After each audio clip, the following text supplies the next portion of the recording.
If harsher punishments stopped crime, the US would be the safest place in the world, but it's not. So why do we keep pretending otherwise? The fact of the matter is that the penal society, as discussed by Martin Michel Foucault, particularly in his work Discipline and Punish, where he gets into the history of prisons and of punishments and so on and so forth, and he basically offers the thesis that punishment, that sort of penalizing people, is always an act on the part of the state, that it's in the interests of the state. And one of the examples he uses is the horrific factory, you could call it, Bastille.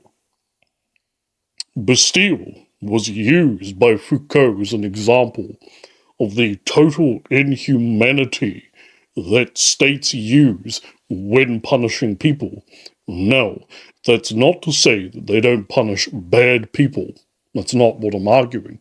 And that certainly is not what Martin Foucault ever argued, but rather that they use their monopoly on violence to essentially punish those that oppose them. That's essentially what Martin Foucault argued.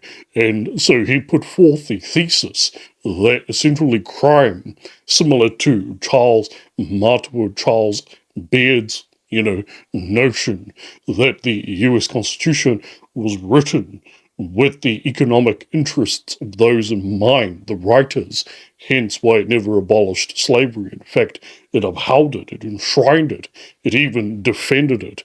The fact of the matter is that this disciplinary approach doesn't work. It hasn't worked, and it will never work, and it won't ever work because you need to go as far as Singapore in order to be able to pull it off. It requires the surrendering of a degree of freedom on the part of the everyday citizen.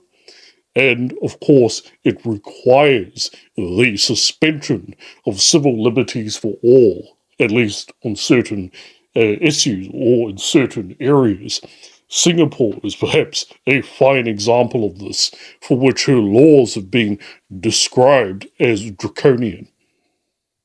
So, given that the disciplinary model doesn't work unless you want to have the Singaporean model of going about it, then what are we to do?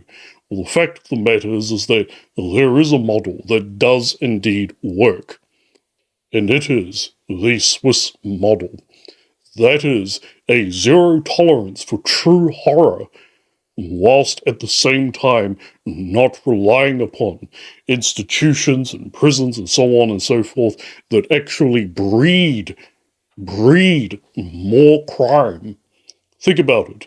Various gangs and entire organized crime syndicates were literally formed in the belly of the disciplinary system, not to mention the fact that the system of discipline overwhelmingly affects people of certain demographics more so than others.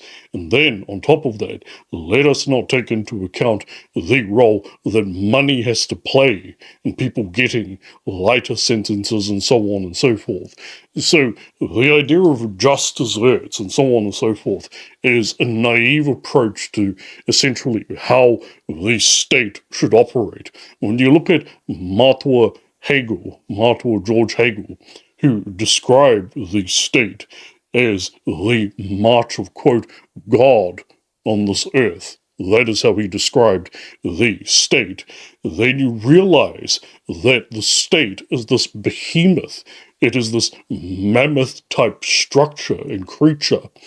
There is a reason why Martin Hegel said that morality arises with the state, because indeed the state is needed, you could argue, for much of what we have. Indeed, that is the case for markets, getting back to Martin al-Ghazali. However, what this also means is that the state is kind of cumbersome because it's so large and so powerful that this sort of behemoth is incapable of being sort of dexterous and delicate, if that makes sense. And so, therefore, the absence of its presence in certain areas is required. Now, this is going to sound rather abstract and theoretical, but there are real alternatives to the prison system, to the system of intergenerational dependency, and so on and so forth. Situations where the father is a criminal, and then the children grow up to become convicts themselves, and so on and so forth. Where you have entire families, where you have 3 to 4 generations of inmates, almost like some kind of familial curse. And indeed it was. The curse is, in fact, the system itself.